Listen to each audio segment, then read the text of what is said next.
The Adventures of Sherlock Holmes by Sir Arthur Conan Doyle. Adventure 1. A Scandal in Bohemia. Sections 1 through 3. Section 1. To Sherlock Holmes, she is always the woman. I have seldom heard him mention her under any other name. In her eyes, she eclipses and predominates the whole of her sex. It was not that he felt any emotion akin to love for Irene Adler. All emotions, and that one particularly, were abhorrent to his cold, precise, but admirably balanced mind. He was, I take it, the most perfect reasoning and observing machine that the world has seen. But as a lover, he would have placed himself in a false position. He never spoke of the softer passions, save with a jibe and a sneer. They were admirable things for the observer, excellent for drawing the veil from men's motives and actions. But for the trained reasoner to admit such intrusions into his own delicate and finely adjusted temperament was to introduce a distracting factor which might throw a doubt on all his mental results. Grit in a sensitive instrument, or a crack in one of his own high-powered lenses, would not be more disturbing than a strong emotion in a nature such as his. And yet there was but one woman to him, and that woman was the late Irene Adler, of dubious and questionable memory. I have seen little of Holmes lately. My marriage had drifted us away from each other. My own complete happiness and the home-centered interests which rise up around the man who first finds himself master of his own establishment were sufficient to absorb all my attentions, while Holmes, who loathed every form of society with his whole Bohemian soul, remained in our lodgings in Baker Street. Buried among his old books and altering from week to week between cocaine and ambition, the drowsiness of the drug, and the fierce energy of his own keen nature, he was still, as ever, deeply attracted by the study of crime, and occupied his immense faculties and extraordinary powers of observation in following out these clues, and clearing up those mysteries which had been abandoned as hopeless by the official police. From time to time I heard some vague account of his doings, of his summons to Odessa in the case of the Trepoff murder, of his clearing up of the singular tragedy of the Atkinson brothers at Trincomalee, and finally of the mission which he had accomplished so delicately and successfully for the reigning family of Holland. Beyond these signs of his activity, however, which I merely shared with all the readers of the daily press, I knew little of my former friend and companion.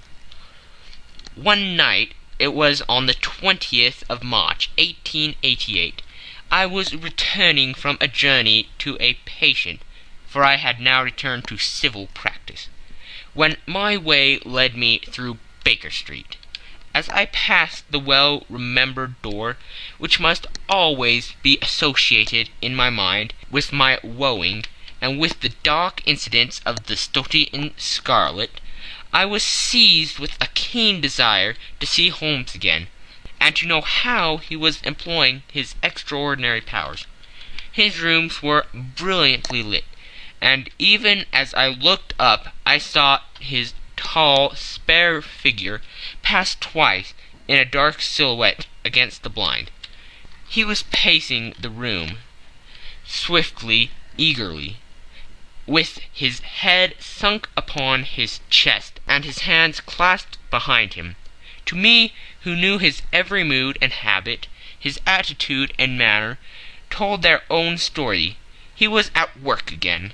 He had risen out of his drug-created dreams, and was hot upon the scent of some new problem. I rang the bell, and was shown up to the chamber, which had formerly been in part my own. His manner was not effusive. It seldom was. But he was glad, I think, to see me. With hardly a word spoken, but with a kindly eye, he waved me an armchair, threw across his case of cigars, and indicated a spirit case and a gasogene in the corner. Then he stood before the fire and looked me over in his singular, introspective fashion. "Wedlock suits you," he remarked. "I think, Watson, that you have put on 7.5 pounds since I saw you." "7!" I answered. "Indeed, I should have thought a little more, just a trifle more, I fancy, Watson. And in practice again, I observe. You did not tell me that you intended to go into harness." "Then how do you know?" "I see it. I deduce it. How do I know that you have been getting yourself very wet lately, and that you have a most clumsy and careless servant girl?" "My dear Holmes," said I, "this is too much. You would certainly have been burned had you lived a few centuries ago. It is true that I had a country walk on Thursday, and came home in a dreadful mess. But as I have changed my clothes, I can't imagine how you deduce it. As to Mary Jane, she is incorrigible, and my wife has given her notice. But there again I fail to see how you work it out." He chuckled to himself, and rubbed his long, nervous hands together.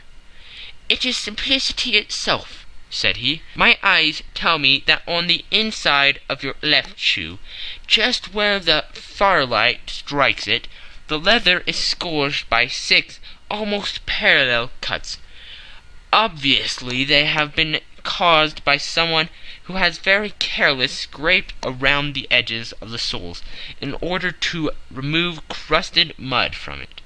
Hence you see my double deduction, that you have been out in vile weather, and that you have a particularly malignant, boot-slitting specimen of the London Slave. As to your practice, if a gentleman walks into my room smelling of iodine, with a black mark of nitrate of silver upon his right forefinger, and a budge on the right side of his top hat, to show where he has secreted his stethoscope, I must be dull indeed if I did not pronounce him to be an active member of the medical profession." I could not help laughing at the ease with which he examined his process of deduction. "When I hear you give your reasons," I remarked, "the thing always appears to me to be so ridiculously simple that I could easily do it myself, though at each successive instance of your reasoning I am baffled until you explain your process. And yet I believe that my eyes are as good as yours." "Quite so," he answered, lighting a cigarette, and throwing himself down into an armchair. "You see, but you do not observe. The distinction is clear. For example, you have frequently seen the steps which lead up from the hall to this room?" "Frequently." "How often?" "Well, some hundreds of times." "Then how many are there?" "How many? I don't know." "Quite so. You have not observed, and yet you have seen. That is just my point. Now I know that there are 17 steps, because I have both seen and observed. By the way, since you are interested in these little problems, and since you have been good enough to chronicle 1 or 2 of my trifling experiences, you may be interested in this." He threw over a sheet of thick, pink-tinted notepaper, which had been lying upon the table. "It came by the last post," said he. "Read it aloud." The note was undated, and without either signature or address. "There will call upon you tonight, at 7:45, it said, "a gentleman who desires to consult you upon a matter of the very deepest moment. your recent services to one of the royal houses of Europe have shown that you are one who may safely be trusted with matters which are of an importance which can hardly be exaggerated. This account of you will have from all quarters received, but in your chamber then at that hour, and do not take it amiss if your visitor wears a mask." "This is indeed a mystery," I remarked. "What do you imagine that it means?" "I have no data yet. It is a capital mistake to theorize before one has data. Insensibly one begins to twist facts to suit theories, instead of theories to suit facts. But the note itself, what do you deduce from it?" "I certainly examined the writing, and the paper upon which it was written." "The man who wrote it was presumably well-to-do," I remarked, endeavoring to imitate my companion's process. "Such paper could not be bought under half a crown a packet. It is peculiarly strong and stiff." "Peculiar, that is the very word," said Holmes. "It is not an English paper at all. Hold it up to the light." I did so, and saw a large E with a small g, a P and a large G with a small t woven into the texture of the paper. "What do you make of that?" asked Holmes. "The name of the maker, no doubt, or his monogram, rather." "Not at all. The G with a small t stands for Gesellschaft, which is German for company. It is a customary contraction like our CO. P, of course, stands for paper. Now for the EG. Let us glance at our continual gazetteer." He took down a heavy brown volume from his shelves. Eglots. Here we are. Egeria. It is in a German-speaking country in Bohemia, not far from Carlsbad, remarkably as being the scene of the death of Wallenstein, and for its numerous glass factories and paper mills. Ha, my boy, what do you make of that?" His eyes sparkled, and he sent up a great blue triumphant cloud from his cigarette. "The paper was made in Bohemia," I said.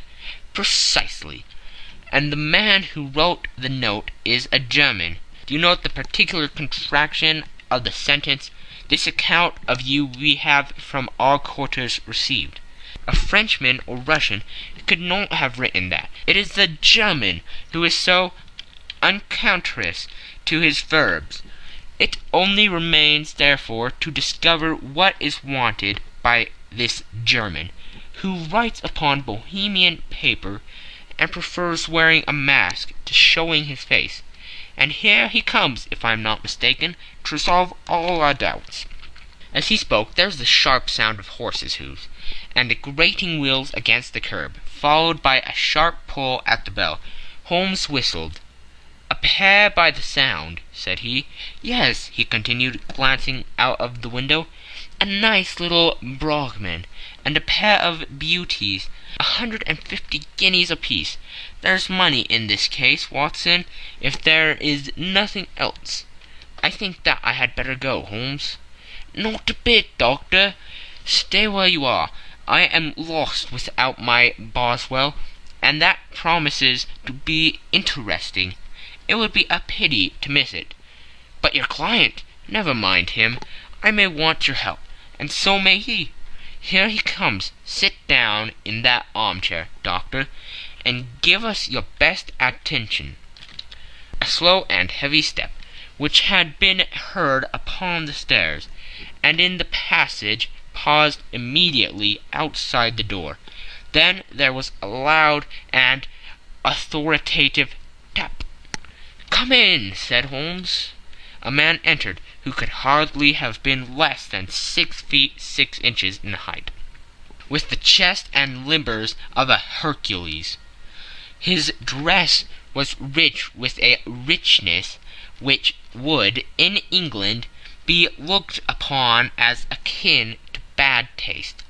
Heavy bands of astrakhan were slashed across the sleeves and fronts of his double-breasted coat, while the deep blue coat, which was thrown over his shoulders, was lined with flame-colored silk and secured at the neck with a brooch, which consisted of a single flaming beryl.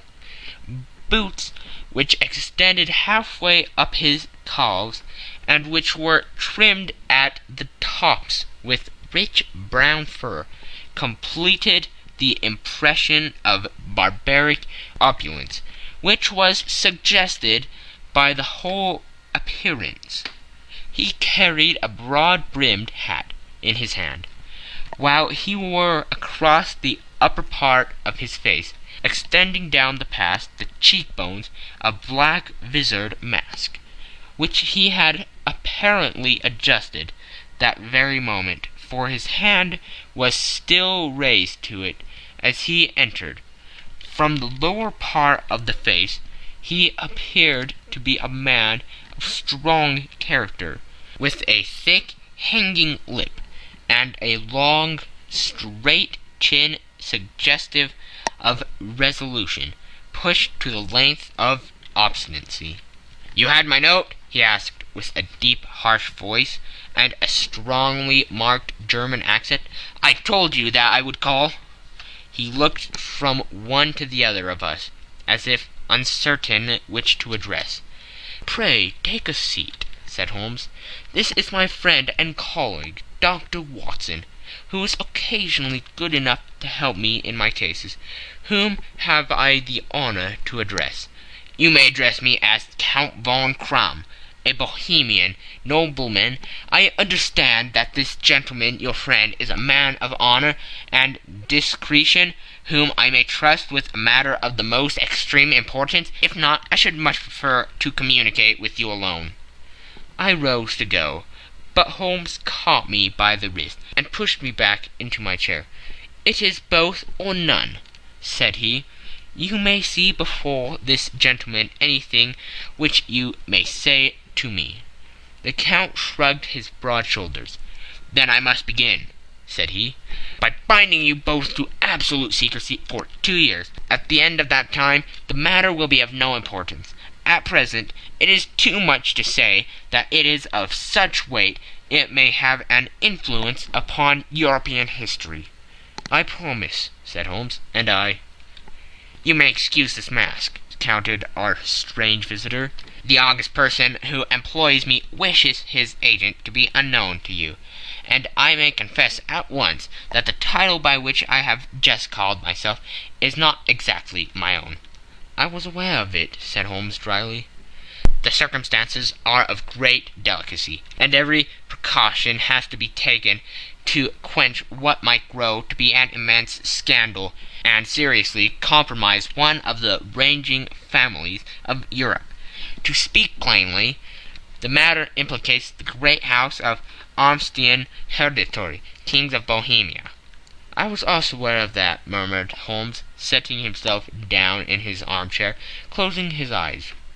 Our visitor glanced with some apparent surprise at the lugid, longing figure of the man, who had been no doubt depicted to him as the most insensate reasoner, a most energetic agent in Europe. Holmes slowly reopened his eyes and looked impatiently at his gigantic client. "If your Majesty would condescend to state your case," he remarked, "I should be better able to advise you."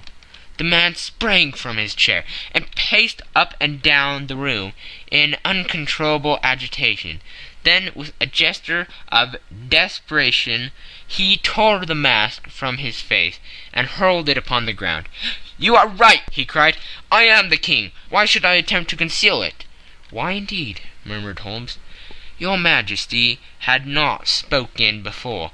I was aware that I was addressing William Gottrich Sigmund von Armstrong, Grand Duke of Castle Flatzin, and hereditary King of Bohemia." "But you can understand," said our strange visitor, sitting down once more and passing his hand over his high white forehead. "You can understand that I am not accustomed to doing such business in my own person, that I could not confide it to an agent without putting myself in his power. I have come incognito from Prague, from the purpose of consulting you." "Then pray consult," said Holmes, shutting his eyes once more. "The facts are briefly these. Some 5 years ago, during a lengthy visit to Warsaw, I made the acquaintance of the well-known adventuress Irene Adler. The name is no doubt familiar to you?" "Kindly look her up in my index, Doctor," murmured Holmes, without opening his eyes. For many years he had adopted a system of docking all paragraphs concerning men and things, so that it was difficult to name a subject or a person on which he could not at once furnish information. In this case I found her biography sandwiched in between that of Hebrew rabbi and that of staff commander, who had written a monograph upon the deep-sea fishes. "Let me see," said Holmes. Born in New Jersey in the year 1858. Contrito. Let Scala. Prima donna Imperial Opera of Warsaw. Yes! Retired from the operatic stage. Ha! Living in London. Quite so, Your Majesty. As I understand, become entangled with this young person, wrote her some comprising letters, and is now desirous of getting these letters back." "Precisely so. But how?" "Was there a secret marriage?" "None." "No legal papers or certificates?" "None." "Then I fail to follow, Your Majesty. If this young person should produce her letters from blackmailing or other purposes, how is she to prove their authenticity?" "There is writing." "Pooh! Forgery." "My private notepaper." "Stolen." "My own seal." "Imitated." "My photograph." "Bought." "We were both in the photograph." "Oh dear, that is very bad. Your Majesty has indeed committed an indiscretion." "I was mad, insane." "You have compromised yourself seriously." "I was only Crown Prince then. I was young. I am but 30 now." "It must be recovered." "We have tried and failed."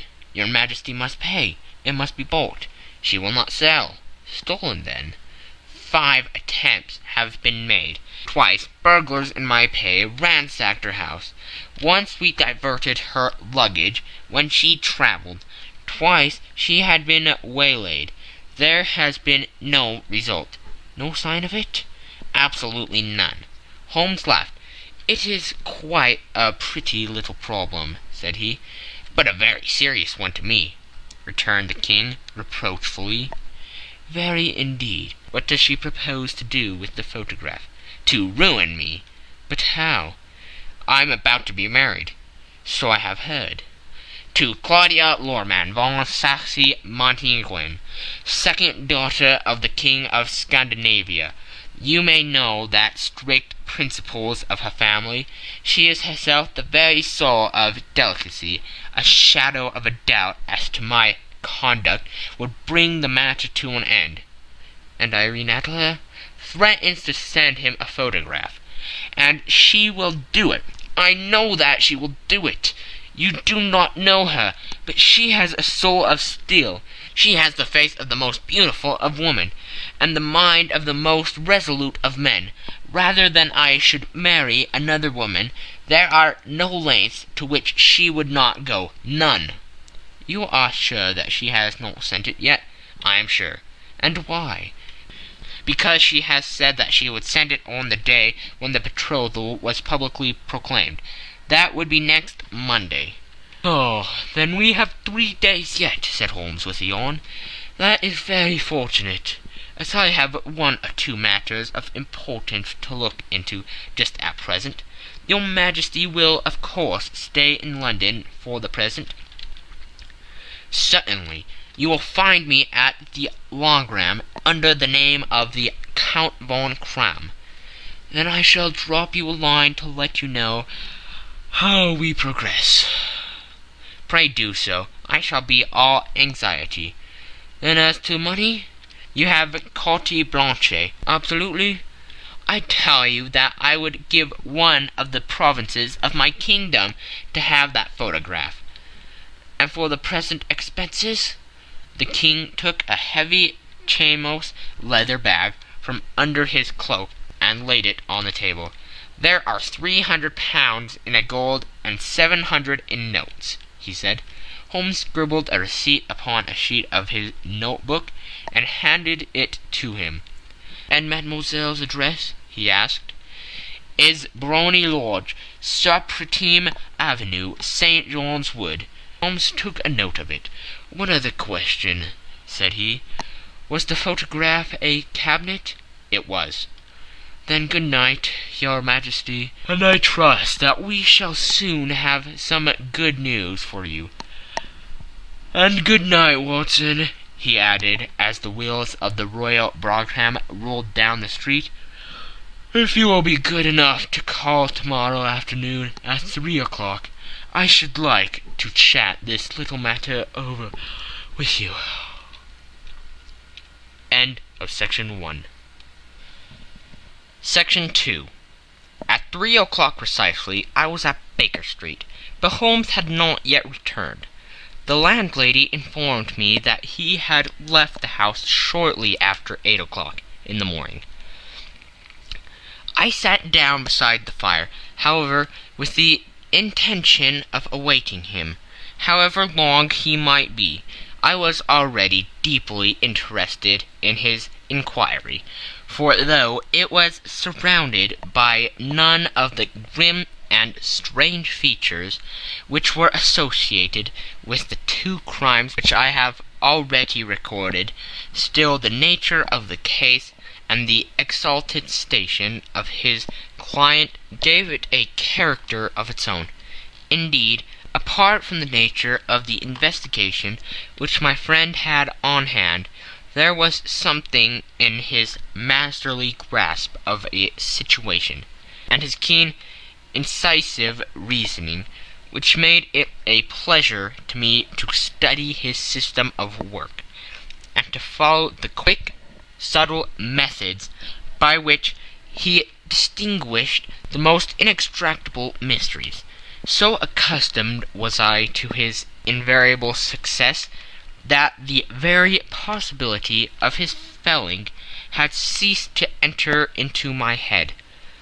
It was close upon 4 before the door opened, and a drunken-looking groom, ill-kept and side-whiskered, with an inflamed face and disreputable clothes, walked into the room. Accustomed as I was to my friend's amazing powers in the use of disguises, I had to look 3 times before I was certain that it was indeed he. With a nod he vanished into the bedroom, whence he emerged in 5 minutes, too suited and respectable as of old, putting his hands into his pockets. He stretched out his legs in front of the fire and laughing heartily for some minutes. "Well, really," he cried, and then he choked and laughed again, until he was obliged to lie back, limp and helpless, in the chair. "What is it?" "It's quite too funny. I am sure you could never guess how I employed my morning, or what I ended by doing." "I can't imagine. I suppose that you have been watching the habits and perhaps the house of Miss Irene Adler?" "Quite so, but the sequel was rather unusual. I will tell you, however. I left the house a little after 8 o'clock this morning, in the character of a groom, out of work. There is a wonderful sympathy and freemasonry among wholesale men. But one of them, and you will know all that there is to know, I soon found Brotney Lodge. It is a bijou villa, with a garden at the back, but built on it right up to the road, 2 stories, chub walk to the door, large sitting room on the right side, well furnished with long windows almost to the floor, and those prosperous English window fasteners which a child could open. Behind there was nothing remarkable, save the passage window could be reached from the top of the coach-hill. I walked round it and examined it closely from every point of view, but without nothing anything else of interest. I then lodged down the street, and found, as I expected, that there was a news in a lane which runs down by one wall of the garden. I went the ostlers a hand in rubbing down their houses, and received in exchange 2 pence, a glass of half and half, 2 fills of shag tobacco, and as much information as I could desire about Miss Adler, to say nothing of half a dozen other people in the neighbourhood, in whom I was not in the least interested, but whose biographies I was compelled to listen to. "And what of Irene Adler?" I asked. "Oh, she has turned all the men's heads down in that part. She is the daintiest thing under a bonnet on the planet. So say the Serpentine News to a man. She lives quietly, sings at concerts, drives out at 5 every day, and returns at 7 sharp for dinner. Seldom goes out at other times, except when she sings. Has only 1 male visitor, but a good deal of him. He is dark, handsome, and dashing. Never calls less than once a day, and often twice. He is Mr. Godfrey Norton of the Inner Temple. See the advantages of a cabman as a confidant. They have driven him home a dozen of times from Serpentine Mews, and knew all about him. When I had listened to all they had to tell, I began to walk up and down near Briony Lodge once more, and to think over my plan of campaign. This Godfrey Norton was evidently an important factor in the matter. He was a lawyer. That sounded ominous. What was the relation between them, and what the object of his repeated visits? Was she his client, his friend, or his mistress? If the former, she had probably transferred the photograph to his keeping.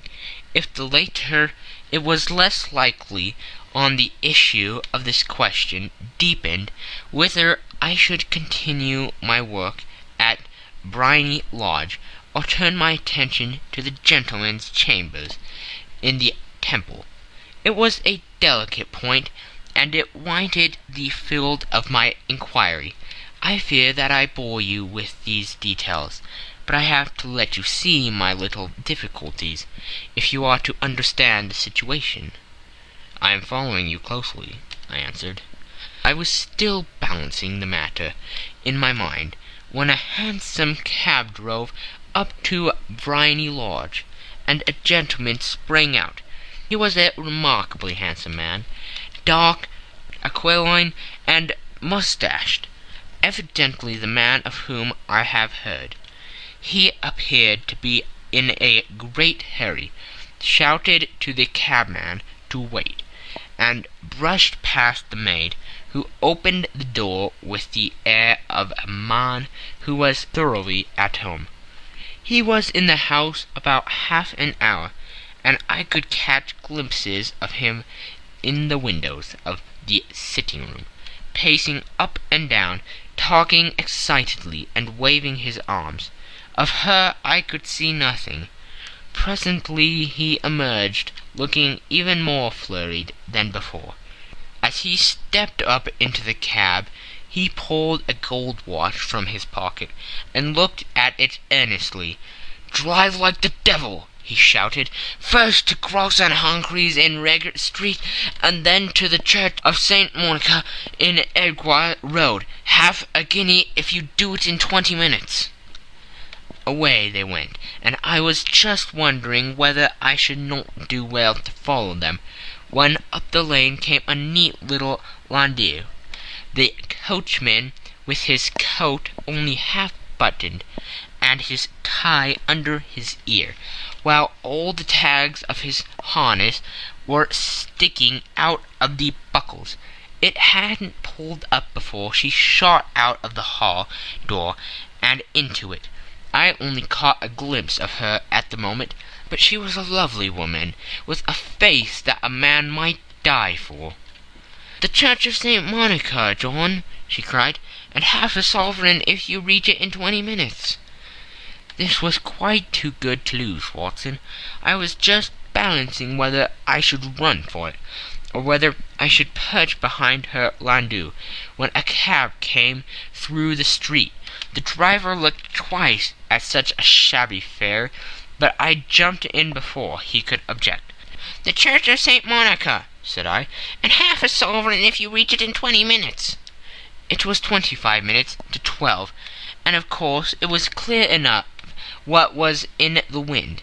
My cabby drove fast. I don't think I ever drove faster, but the others were there before us, the cab and the landau, with their steaming horses, were in front of the door. When I arrived, I paid the man and hurried into the church. There was not a soul there, save the two whom I had followed, and a surpliced clergyman, who seemed to be expostulating with them. They were all three standing in a knot in front of the altar. I longed up the side aisle like any other idler who has dropped into a church. Suddenly, to my surprise, the three at the altar faced round to me, and Godfrey Norton came running as hard as he could toward me. "Hank," he cried, "you'll do. Come. "What then?" I asked. "Come, man, come only 3 minutes, or it won't be legal." I was half dragged up to the altar, and before I knew where I was, I found myself mumbling responses which were whispered in my ear, and vouching for things of which I knew nothing, and generally assisting in the secure tying up of Irene Adler, spinster, to Godfrey Norton, bachelor. It was all done in an instant, and there was the gentleman thanking me on the one side and the lady on the other, while the clergyman beamed on me in front. It was the most preposterous position in which I ever found in my life, and it was the thought of it that startled me into laughing just now. It seems that there had been some informality about the license, that the clergyman absolutely refused to marry them without a witness of some sort, and that my lucky appearance saved the bridegroom from having to sally out into the street in search of a best man. The bride gave me a sovereign, and I mean to wear it on my watch chain in memory of the occasion. "That is a very unexpected turn of affairs," said I. "And what then?" "Well, I found my plans very seriously menaced. It looked as if the pair might take an immediate departure, and so necessity very prompt and energetic measures on my part. At the church door, however, they separated, he driving back to the temple, and she to her own house. "I shall drive out into the park at 5 as usual," she said, as she left him. I heard no more. They drove away in different directions, and I went off to make my own arrangements. "Which are?" "Some cold beef and a glass of beer," he answered, ringing the bell. "I have been too busy to think of food, and I am likely to be bustier still this evening. By the way, Doctor, I shall want your cooperation." "I shall be delighted." "You don't mind breaking the law?" Not in the least. Nor running a chance of arrest? Not in a good cause? Oh, the case is excellent. Then I am your man. I was sure that I might rely on you. But what do you wish? When Miss Turner has brought in the tray, I will make it clear to you now, he said, as he turned hungrily on the simple fare that our landlady had provided. I must discuss it while I eat, for I have not much time. It is nearly 5 now. In 2 hours we must be on the scene of action. Miss Irene, or Madame, rather, returns from her drive at 7. We must be at Briony Lodge to meet her. And what then? You leave that to me. I have already arranged what is to occur. There's only one point on which I must insist. You must not interfere, come what may. You understand? I'm to be neutral, to do nothing whatever. There will probably be some small unpleasantness. Do not join in it. It will end in my being conveyed into the house. 4 or 5 minutes afterwards, the sitting-room window will be open. You are to station yourself close to that open window. Yes, you are to watch me, for I have been visible to you. Yes, when I raise my hand, so, you will throw into the room what I give you to throw, and will, at the same time, raise the cry of "Fire!" You quite follow me? Entirely. It is nothing more formidable, he said, taking a long cigar-shaped roll from his pocket. It is an ordinary plumber's smoke rocket, fitted with a cap at either end, to make it self-lighting. Your task is confined to that. When you raise your cry of "Fire!" it will be taken up by quite a number of people. You may then walk to the end of the street, and I will rejoin you in 10 minutes. I hope that I have made myself clear. I am to remain neutral, to get near the window, to watch you, and at your signal to throw this object, then to raise the cry of "Fire!" and to wait you at the corner of the street. Precisely. Then you may entirely rely on me? That is excellent. I think, perhaps, it is almost time that I prepare for the new role I have to play. He disappeared into his bedroom, and returned in a few minutes, in the character of an amiable and simple-minded nonconformist clergyman. His broad black hat, his baggy trousers, his white tie, his sympathetic smile, and general look of peering and benevolent curiosity were such as Mr. John Hare alone could have equalled. It is not merely that Holmes changed his costume. His expression, his manner, his very soul seemed to vary every fresh part that he assumed. The stage lost a fine actor, even as science lost an acute reasoner when he became a specialist in crime. It was 6:15 when we left Baker Street, and it still wanted 10 minutes to the hour, when we found ourselves in Serpentine Avenue. It was already dusk, and the lamps were just being lighted as we paced up and down in front of Briony Lodge, waiting for the coming of its occupant. The house was just such as I had pictured it from Sherlock Holmes's succinct description, but the locale appeared to be less private than I expected. On the contrary, for a small street in a quiet neighborhood, it was remarkably animated. There was a group of shabbily dressed men smoking and laughing in a corner. A scissors grinder with his wheel, 2 guardsmen who were flirting with a nurse girl, and several well-dressed young men who were laughing up and down with cigars in their mouths.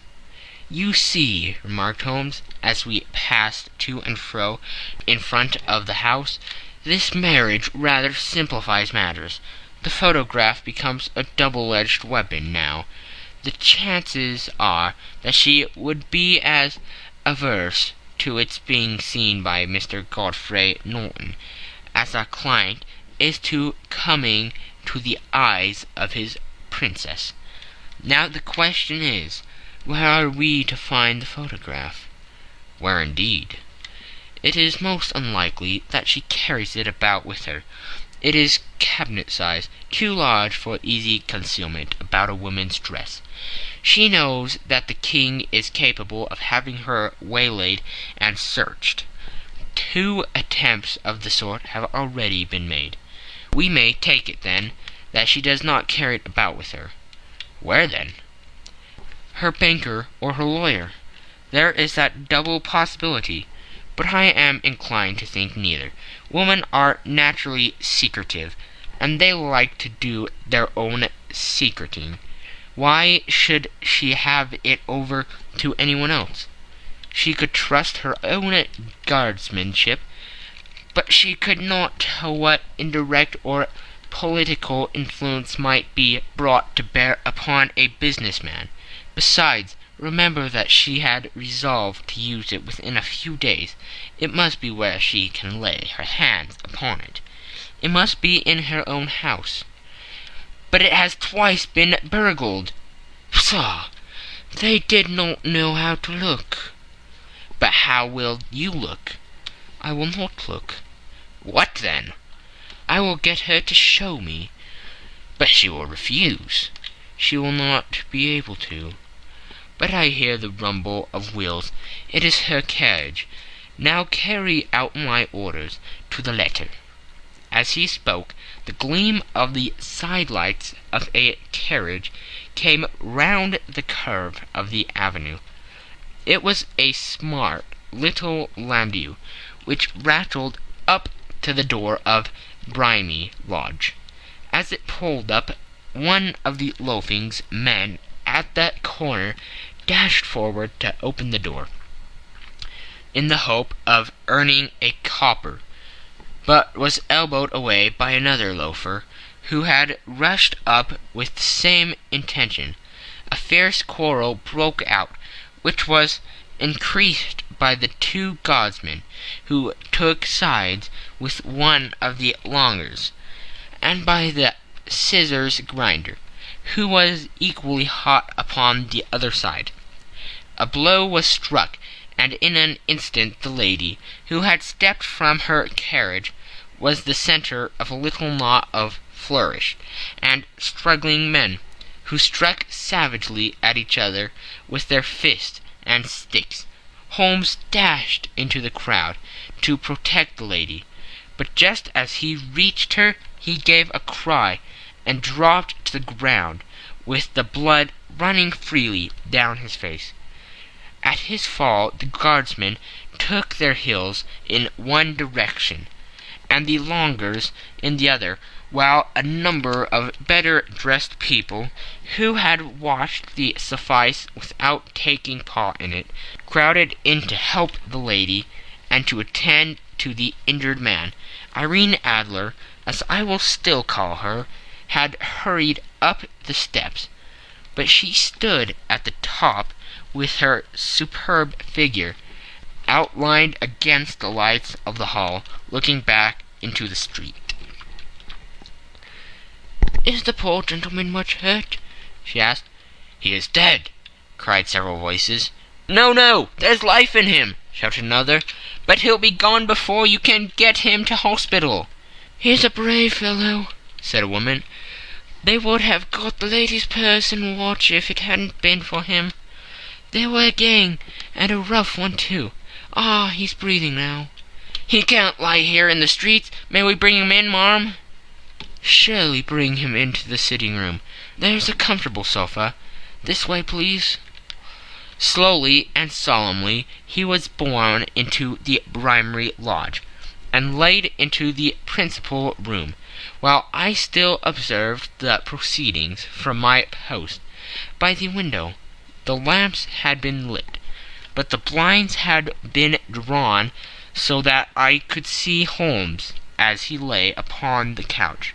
I do not know whether he was seized with compunction at that moment for the part he was playing, but I know that I never felt more heartily ashamed of myself in my life than when I saw the beautiful creature against whom I was conspiring, or the grace and kindliness with which she waited upon the injured man.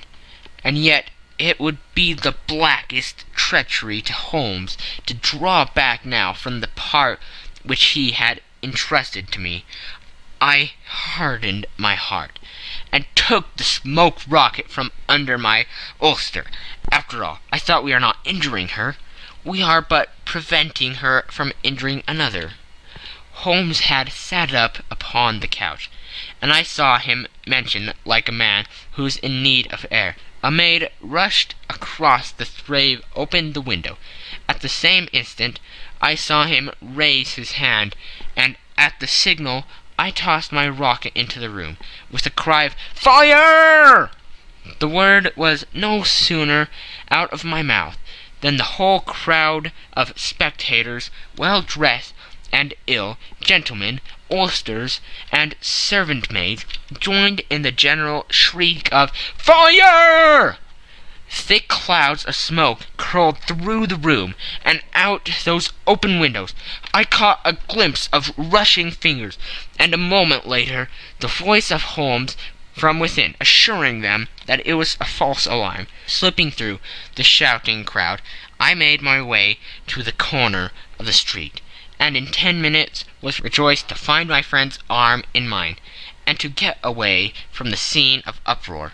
He walked swiftly and in silence for some few minutes until we had turned down on one of the quiet streets which led towards the Edgware Road.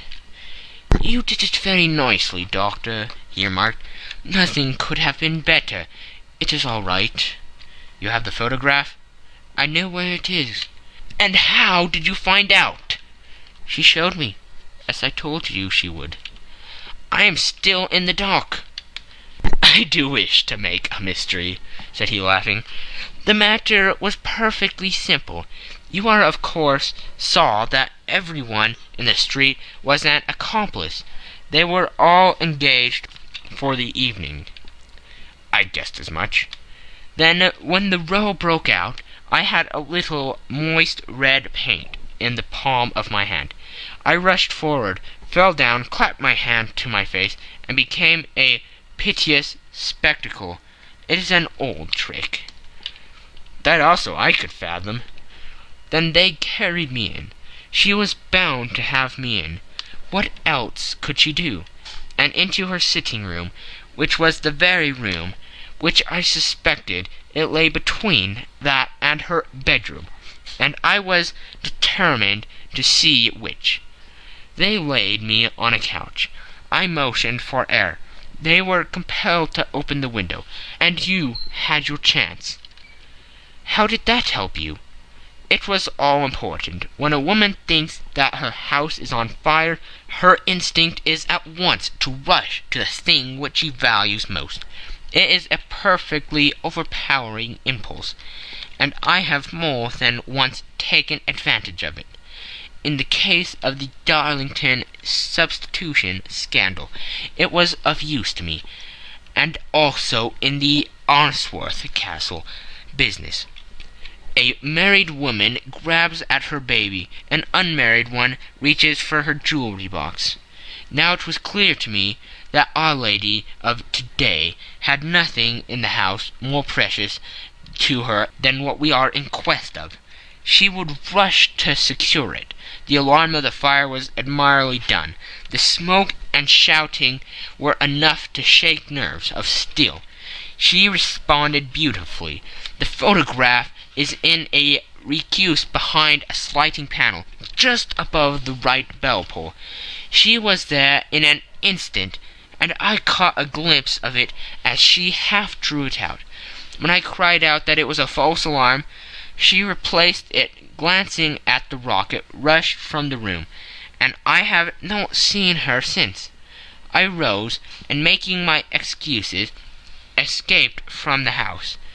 I hesitated whether to attempt to secure the photograph at once, but the coachman had come in, and as he was watching me narrowly, it seemed safer to wait.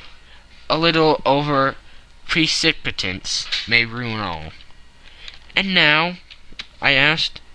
"Our quest is practically finished. I shall call with the king tomorrow, and with you, if you care to come with us. We will be showed into the sitting room to wait for the lady. But it is probable that when she comes, she may find neither us nor the photograph. It might be a satisfaction to His Majesty to regain it with his own hands." "And when will you call?" "At 8 in the morning. She will not be up, so that we shall have a clear field. Besides, we must be prompt, for this marriage may mean a complete change in her life and habits. I must wire to the king without delay." We had reached Baker Street, and had stopped at the door. He was searching his pockets for the key, when someone passing said, "Good night, Mr. Sherlock Holmes." There were several people on the pavement at the time, but the greeting appeared to come from a slim youth in an ulster who had hurried by. "I've heard that voice before," said Holmes, starting down the dimly lit street. "Now I wonder who the deuce that could have been." End of Section 2. Section 3. I slept at Baker Street that night, and we were engaged upon our toast and coffee in the morning, when the King of Bohemia rushed into the room. "You have really got it?" he cried, grasping Sherlock Holmes by either shoulder, or looking eagerly into his face. "Not yet. But you have hopes?" "I have hopes." "Then come. I am all impatience to be gone." "We must have a cab." "No, my brougham is waiting." "Then that will simplify matters." We descended and started off at once more for Bombay Lodge. "Irene Adler is married," remarked Holmes. "Married? When?" "Yesterday." "But to whom?" "To an English lawyer named Norton." "But she could not love him." "I am in hopes that she does." "And why in hopes?" "Because it would spare your Majesty all fear of future annoyance. If the lady loves her husband, she does not love your Majesty. If she does not love your Majesty, then there is no reason why she should interfere with your Majesty's plan." "It is true, and yet, well, I wish she had been of my own station. What a queen she would have made." He relapsed into a mood silence, which was not broken until we drew up in Serpentine Avenue. The door of Brimary Lodge was open, and an elderly woman stood up the steps. She watched us with a sardonic eye as we stepped from the brougham. "Mr. Sherlock Holmes, I believe," said she. "I am Mr. Holmes," answered my companion, looking at her with a questioning and rather startled gaze. "Indeed, my mistress told me that you were likely to call. She left this morning with her husband by the 5:15 train from Charing Cross for the Continent." "What?" Sherlock Holmes staggered back with the charge and surprise. "Do you mean that she has left England?" "Never to return." "And the papers?" asked the king hoarsely. "All is lost." "We shall see." He pushed past the servant and rushed into the drawing-room, followed by the king and myself. The furniture was scattered about in every direction, with the dismantled shelves and open drawers, as if the lady had hurriedly ransacked them before her flight. Holmes rushed at the bell-pull, tore back a small sliding shutter, and plunging in his hand, pulled out a photograph and a letter. The photograph was of Irene Adler herself, in evening dress. The letter was superseded to Sherlock Holmes, Esq, to be left till called for. My friend tore it open, and we all three read it together. It was dated midnight of the preceding night, and ran in this way. My dear Mr. Sherlock Holmes, you really did it well. You took me in completely. Until after the alarm of fire I had not a suspicion. But then, when I found how I had betrayed myself, I began to think. I had been warned against you months ago. I had been told that if the king employed an agent, it would certainly be you, and your address had been given me. Yet, with all this, you made me reveal what you wanted to know. Even after I became suspicious, I found it to think evil of such a dear, kind old clergyman. But you know I have been trained as an actress myself. Male costume is nothing new to me. I often take advantage of the freedom which it gives. I sent John the coachman to watch you, ran upstairs, got into my walking clothes, as I call them, and came down just as you departed. Well, I followed you to your door, and so made sure that I was really an object of interest to the celebrated Mr. Sherlock Holmes. Then I rather imprudently wished you good night, and started for the Temple to see my husband. We thought the best resource was flight, when we pursued by so formidable an antagonist. So you will find the nest empty when you call tomorrow. As to the photograph, your client may rest in peace. I love and am loved by a better man than he. The king may do what he will without hindrance from one who he has cruelly wronged. I keep it only to safeguard myself, and to preserve a weapon which will always secure me from any steps which he might take in the future. I leave a photograph which he might care to possess, and I remain, dear Mr. Sherlock Holmes, very truly yours, Irene Norton, née Adler. "What a woman! Oh, what a woman!" cried the King of Bohemia, when we had all three read this epistle. "Did I not tell you how quick and resolute she was? Would she not have made an admirable queen? Is it not a pity that she was not on my level?" "From what I have seen of the lady, she seems indeed to be on a very different level to you, Majesty," said Holmes coldly. "I am sorry that I have not been able to bring your Majesty's business to a more successful conclusion." "On the contrary, my dear sir," cried the King, "nothing could be more successful. I know that her word is inviolate. The photograph is now as safe as if it were in the fire." "I am glad to hear your Majesty say so."